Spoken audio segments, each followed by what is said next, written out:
don't want to pick it. Either like you pick a sivir early game, but I'm sure about Freeze champion pro right now. But yeah, that's something G2 really likes, so just dismantle it. And you guys mentioned that you felt like Expect is getting shafted a lot of times in the picks and bans for G2. Is that a pattern?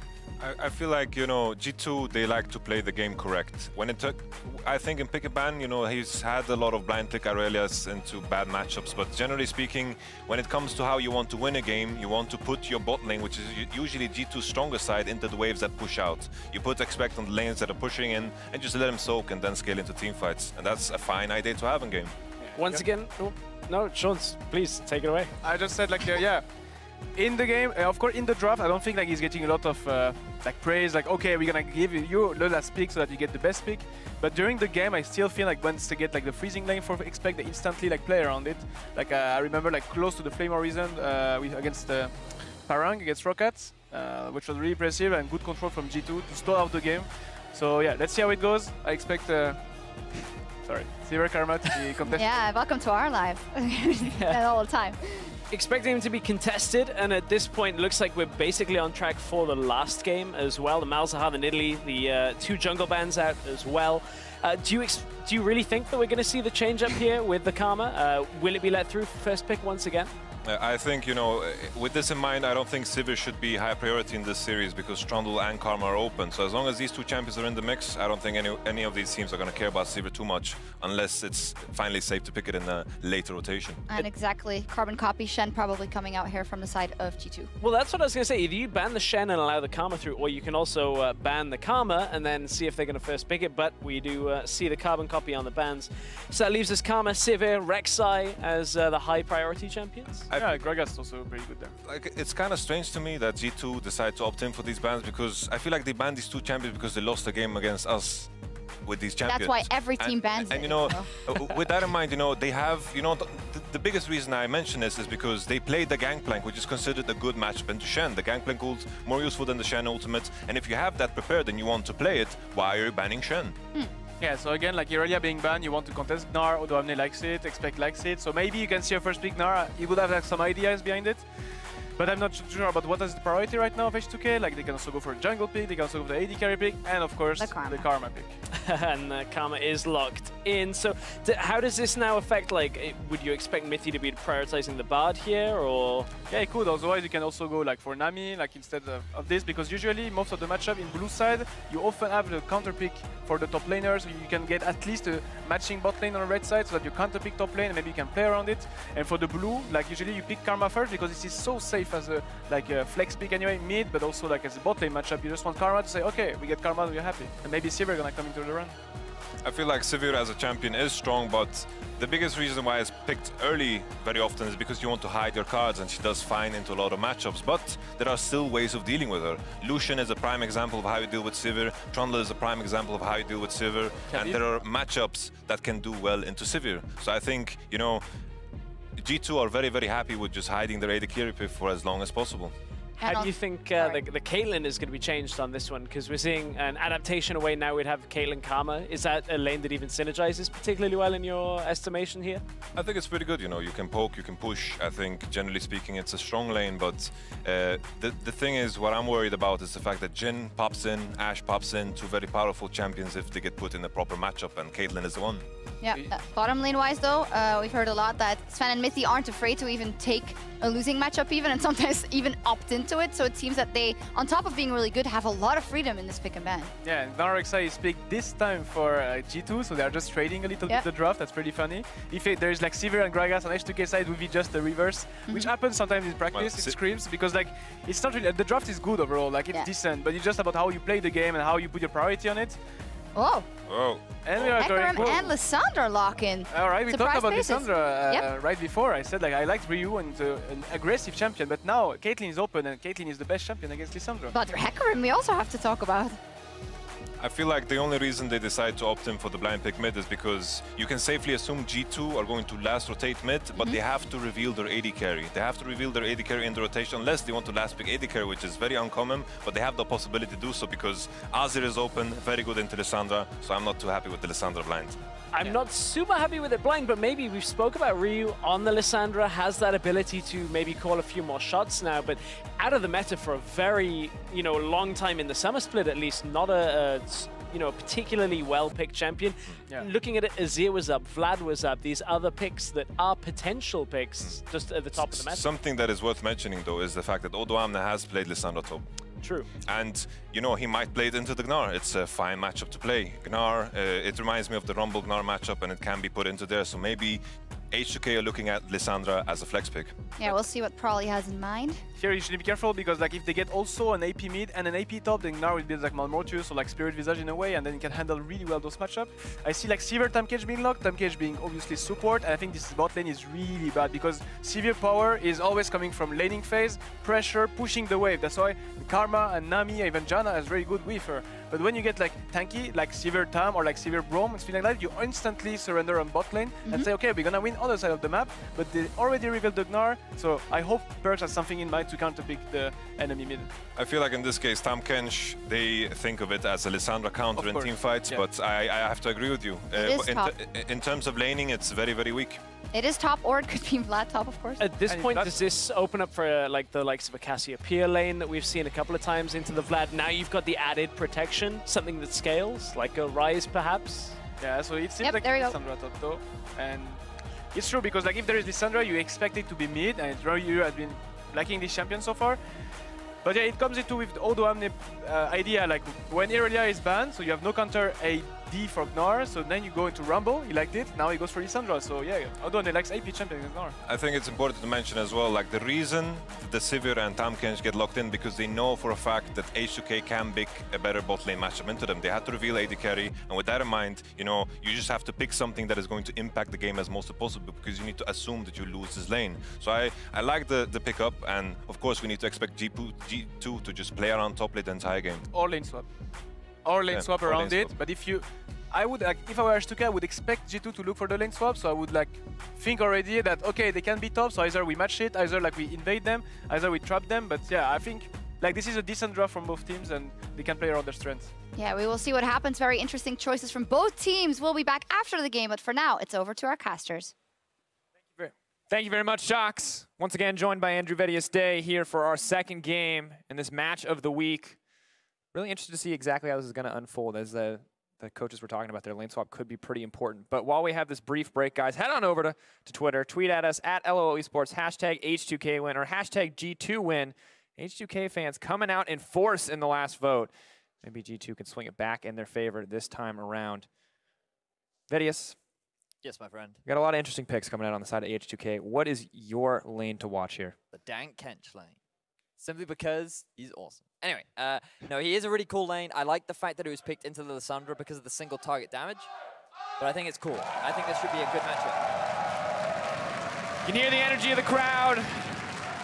That means it's time, ladies and gentlemen. Game 2. How much blood will be spilled? The answer in last game was a lot. I'm hoping it's a similar answer this time around, as both teams leave their base and get geared up for the early game. Blood for the blood god. You know, I was listening back on Warhammer quotes after we had that conversation. Yes. Chaos have some great ones. It's really good. They are really crazy. Just a tad. It's a wonderful universe. Full of bloodshed. Yeah, it's actually like totally insane. Yeah. We got plenty of sanity in League of Legends too. Yeah, we do.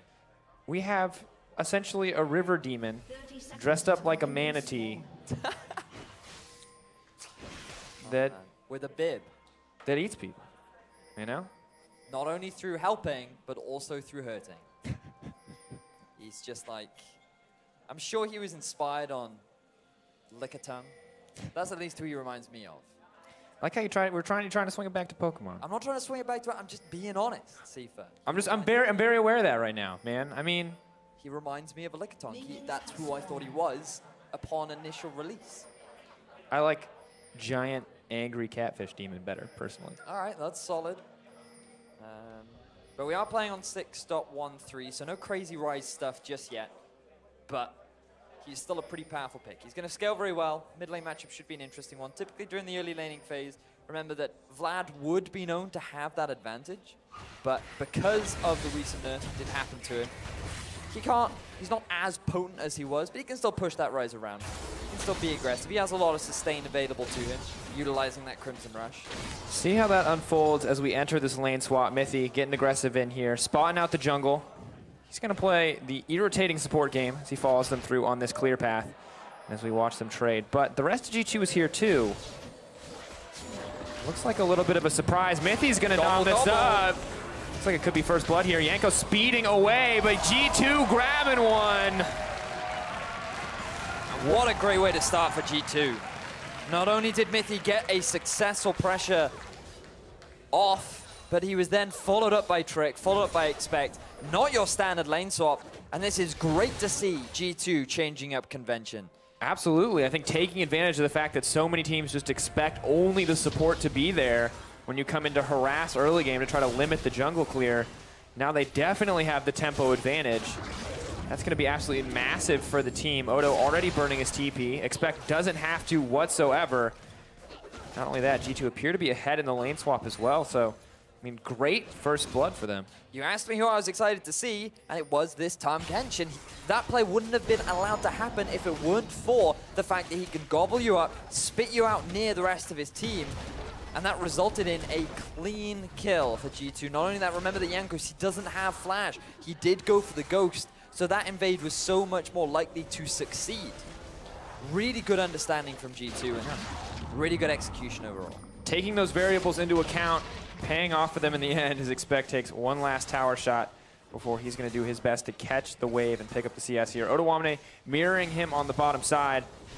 And my question for you is, looking at this tahm kench, we saw it in the top lane yesterday a little bit, but now on the bottom lane support, do you think we're going to get the same sort of flanking opportunities coming in from his ult? I feel like with tahm kench, in this comp specifically, his primary role should be to offer peel, largely because Jankos and Odo are going to do their damnedest to get onto the backline. But when you also consider that there's a Karma in the mix, he's going to help facilitate one of the big weaknesses that Vlad has, which is he has no innate gap closers. There's nothing in his toolkit to enable him to get onto those big damage dealers that G2 have. And so there's going to be so much on the side of H2K that is saying, hey, I'm going to run towards your backline, I'm going to do whatever I can to kill them as quickly as possible, and Mithy's just going to be like, nah mate, I'm just going to gobble you up, my AD carry is going to be safe and sound, I'm going to walk him to an even further backline, a backline that you've never even seen before, and then he's just going to be free to deal all this damage, and then you're going to be overextended, and you're just going to get caught out by Expect, by Perkz, who just want you to walk into all of their big AoE damaging abilities. Yeah, as we see the team collapse into the second phase of this lane swap, you can see the early aggression laid down onto Jankos is costing him a lot. He's struggling to contest this buff here. Trick going to steal it away. A 2-level advantage present in favor of the jungler for G2. This is massive, and it just has to be frustrating for Jankos.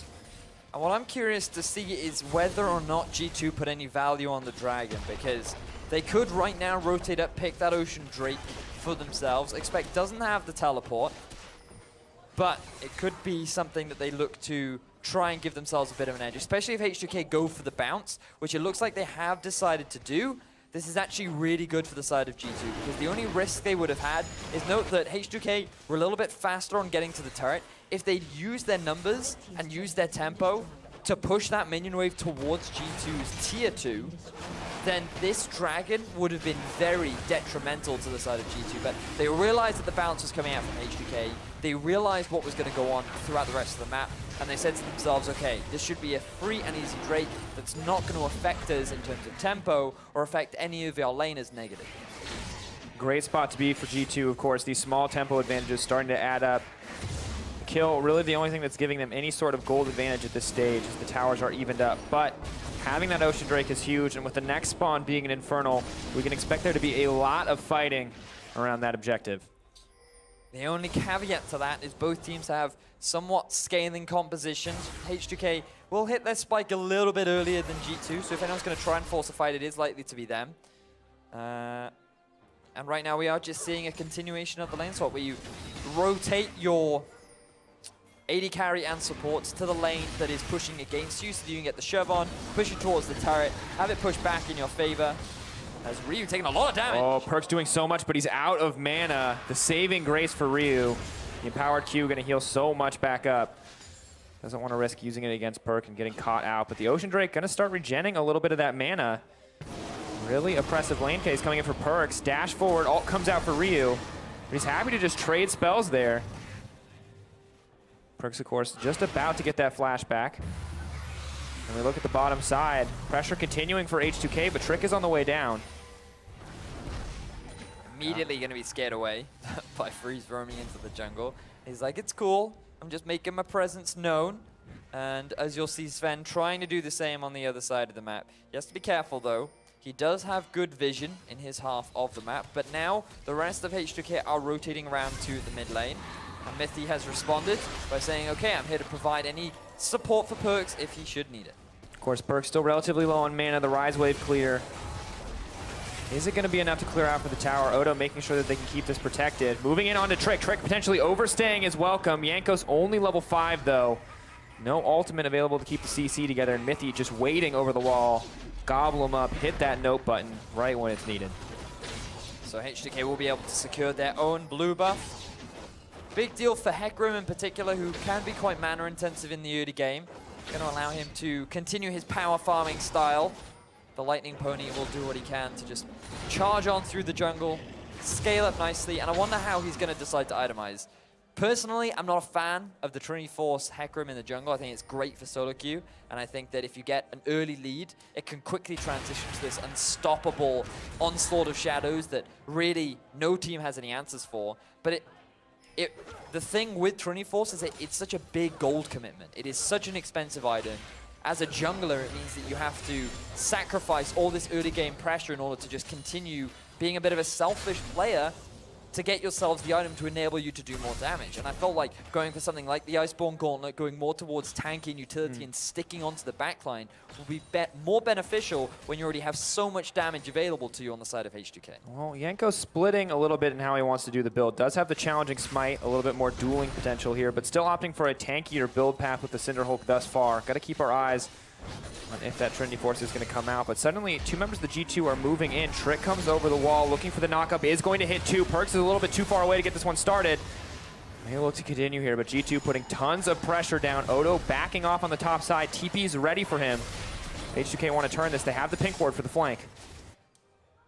This was smart from G2. They realized that H2K could have set up a big freeze there with the wave pushing towards them.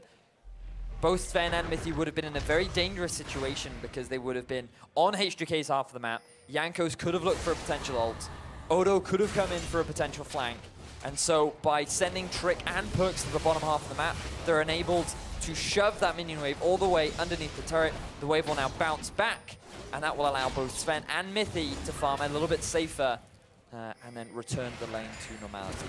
As I say that, they're continuing to go way past the danger zone, still in a bit of a tricky situation, but other than that, they're now just going to disengage. I think largely because of the vision they have, but have a look at Jankos posturing around the mid lane. Perkz goes aggressive. Oh, moving forward, Perkz could be in trouble. Jankos coming in, onslaught of shadows, the flash out from Perkz. Going to take him to safety. H2K making aggressive moves in the mid. They now have the wave pressure. Perkz with no flash. It's a dangerous place to be. Vander descending. Lissandra left alone to defend that tower. Trick on the way up. 4 members strong in the mid lane for H2K, but not enough power to dive out. Ping's coming down onto Mithy and Zven. Mithy, he's walking straight into them. TP coming in from G2. Maybe they're looking to turn this one back. He can eat up Jankos if he wants, trying to buy time. Odo throwing so much damage down. Thick skin coming in handy for G2. Mithy, he won't drop. Yes, he will. Jankos getting the kill. Expect goes forward. Ultimate comes out. H2K starting to drop left and right. The culling. A fancy exit for Freeze, but nothing picked up. So dangerous for G2. They realized that the collapse was coming out from H2K. They had the vision that they could TP on if they should need it. But the big problem there for G2 was the fact that Zven flashed out of there so early. He is one of the big damage dealers for the side of G2. Without him, things could have gone horribly wrong. But fortunately, Expect was in his Mega Gnar. Perkz was completely untouched, and that enabled G2 to come out on the top. So have a look. G2, they just decide they want to go for this fight. Zven quickly realizes he could get collapsed on, goes to the flash over the wall, can't really offer anything, gets the heal down onto Expect, trying to help out Mithy. But then because Expect gets that Mega Gnar, and because they kill the front line of H2K, it's easy to then dive onto the back line, get the kill down onto Karma. Doesn't even give Vander an opportunity to use that exhaust, and it results in a good number of kills going over to G2. But They've now had to go back. They've given control over the river to H2K, who are looking to set up for this live Infernal Drake. A little bit of an opportunity for them to get back some vision of their own, but they do not have the sweepers right now. You can see how lit up the bottom side of the map is in the favor of G2. Pink ward there to clear out what little vision H2K have into the opposing jungle. Big issues coming in for H2K in that last exchange, committing so much to kill the tahm kench.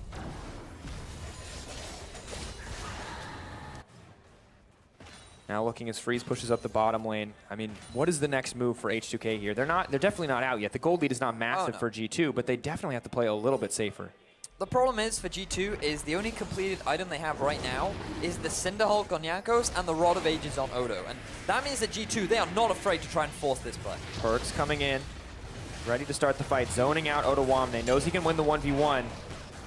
Expect on the side, managing that rage flawlessly. H2K, they're going to need to look for a clean engage here, but they're not. They have vision. Are they going to respect the flank coming in from Gnar? Defiance coming in. Boulder toss goes down. Jankos just wants to get this. Is he going to be able to ult through? Lowers the health bar. Not going to get it. G2 get it back. Ryu set to fall. Is going to use the pool to take it to safety, but Mithy just going to eat him up. Snack for the tahm kench as they grab that kill. Moving forward, in comes the Abyssal Voyage, carrying them into the flank, but they're going to cancel in the end. Trick backing off. Freeze going off, but it's not enough. Prey Seeker and the tongue sealing the deal on the AD carry for H2K. And Mithy, he wants more. He's just going to give a quick cheeky lick to Vander as he walks away with a victory team fight. And while all that action was going on, Perkz gets a solo kill onto Odoamne. And now, 3 members strong from G2. They're looking to push down into this tier 2 turret. Extending their goal lead to 4K, looking to make it 5 on the back of this turret. In one instant, G2 take complete control of the game. H2K overstepping in the Dragon Pit, and Perkz and the rest of G2 more than happy to punish them for it. H2K had to make a decision. Do they force the fight, or do they just invest in the Dragon? And based on how Jankos plays, it does seem that they were a little bit indecisive.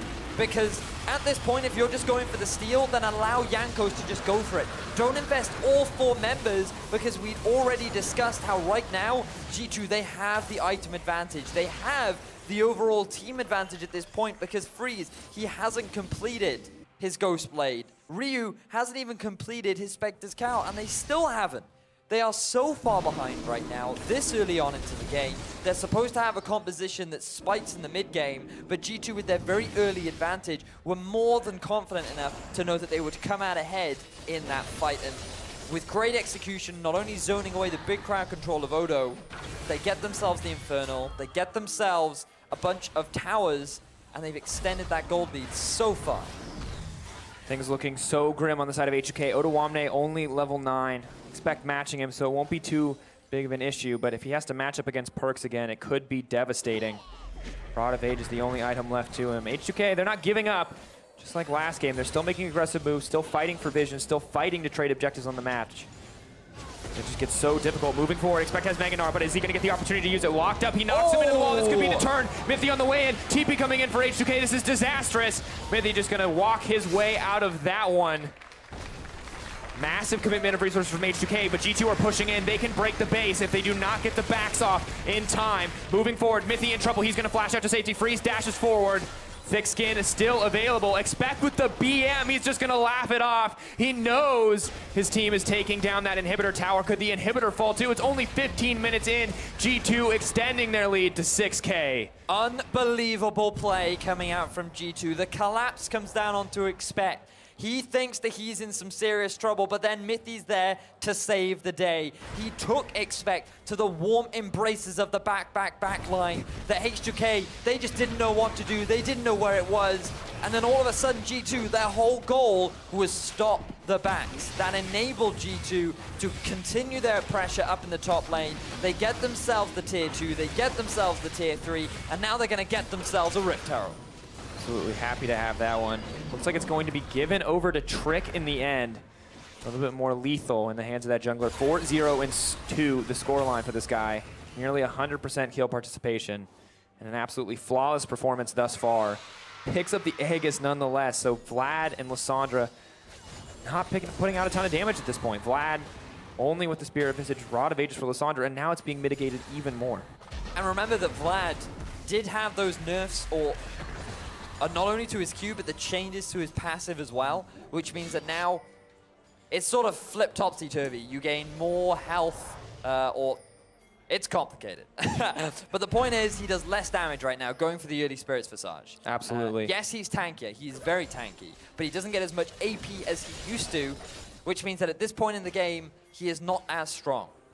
And especially with the fact that Freeze only just now getting that Ghost Blade. They've missed their opportunity. This is the point at which they should be stronger, but G2, not only with the massive turret advantage, but the fact that they're working already on their second items, means that if H2K try to force a fight right now, then they're just doomed to fail. Look at how terrifying Expect is too. This double AP composition. Expect just is not worried about this. He has to be careful for Jankos. Jumping over on the Vladimir. Has he overcommitted here? We'll have the ultimate available. Will turn Mega Gnar. It's just going to push them back. Flash over the wall. Some style points, but while they're taking their time with Expect, G2 is once again somewhere else on the map taking a tower. H2K are falling apart. This is just rinse and repeat for G2. It is exactly how they played in game one.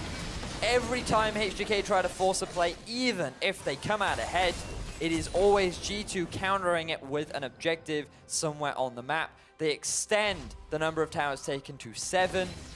That is every tier 1 gone, every tier 2 gone, and they've even taken the tier 3 in the top lane. Now Perkz looking for Freeze. Flash out from Freeze. That could be massive in the next fight. The trade of summoner spells. Perkz doesn't mind though in the end. Not going to be able to grab the kill there. Baron not even spawned yet. It's only 18 minutes into the game, and G2 have a 7K gold lead. They're backed up by an Infernal Dragon and an Ocean as well. H2K running out of options fast, and things are just looking grim for this lineup. And look at all that vision in the bottom half of the map for G2. They know that the Man and Drake is spawning. They know that if they pick this one up, then they're going to be able to take the next Baron almost immediately. And then it's basically just great control overall from the side of G2. They can just pick up that Drake for free.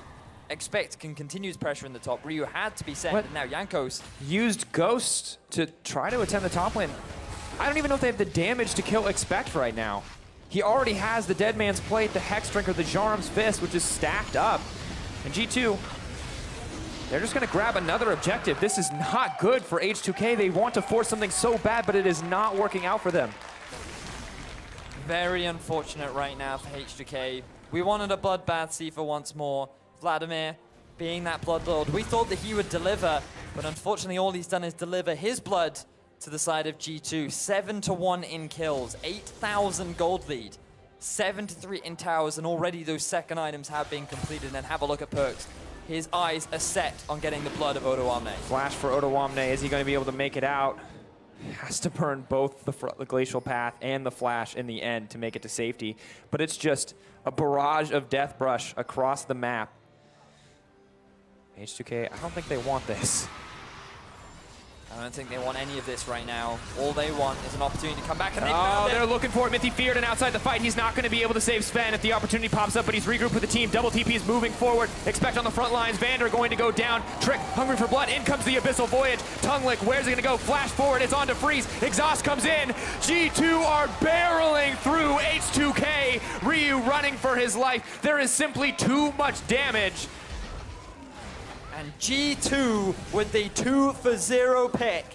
Fantastic stuff. They immediately respond with the double teleport. They know that they have the damage to turn the fight in their favor. And H2K, they just went for a desperation play. They felt like they could catch G2 off guard. They could not kill Zven fast enough. And this is going to enable G2 to get themselves the Baron and solidify control over this game. I think more than solidify with the 10K gold lead, but let's take one more look at how they did it. Great ultimate from Trick to realize that a potential flank could come down onto Zven. He flashes out of the onslaught of shadows. Once H2K realize they failed their engage, they are immediately on the run.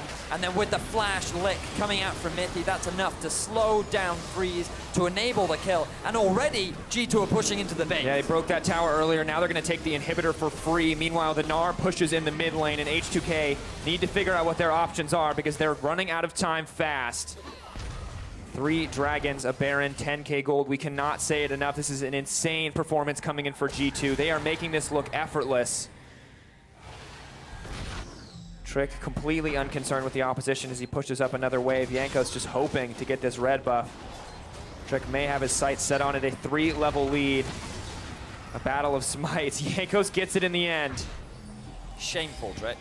You have a 3-level advantage. Your smite does a lot more damage, yet you gave it away. Perhaps it was just a consolidation. Is that the word? Red buff? Consolation. That's the word. That's the badger right there. And he's now I like back how in right. this game where we have a 5-0 and 3 rek'sai who's been everywhere, has not died yet. You're like, how could he not smite that red buff? Shocking. Unacceptable. Benched. I mean, Trick has done phenomenally this game.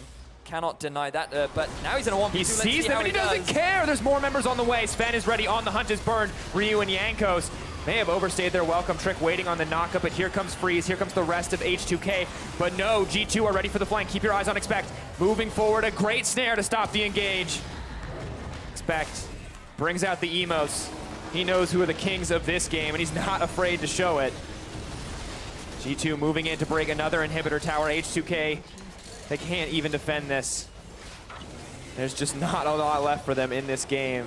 Bot lane inhibitor falls. Super minions will be there soon. Mid lane, the last option left for H2K if they want to defend. G2 have been under much criticism recently as to their consistency and their overall performance, but I don't think anyone can dispute how well they have played this game and how they are likely going to close this one out. I don't know if H2K can stall things out the same way they did in game 1. 23 minutes, 2 inhibitors down, and Perkz. Oh, wow, almost 2 shots Vander, but could Perkz go down in exchange? Mithy says no, eats him up, throws him out, Expect ready, jumps over the wall, has the flash available, throws down the boulder. Will he go for it? No, he doesn't have the flash anymore. He's going to back off. He's moving forward again. G2, they're hungry for more blood. They're going to break through the 3rd inhibitor. G2 looking to try and close out this game. H2K are running out of options. On the hunt, burned, moving forward, tower set to fall. Ohm Wrecker going to be used to buy them a brief reprieve. And H2K members dropping left and right. They're not even gonna get a single kill back. Trick is still alive, Expect is still alive. Ryu drops, Jankos drops. H2K are losing this game, and G2 are showing us why they were the kings of Europe last season. G2 Esports are gonna take the 2-0 over H2K in such command.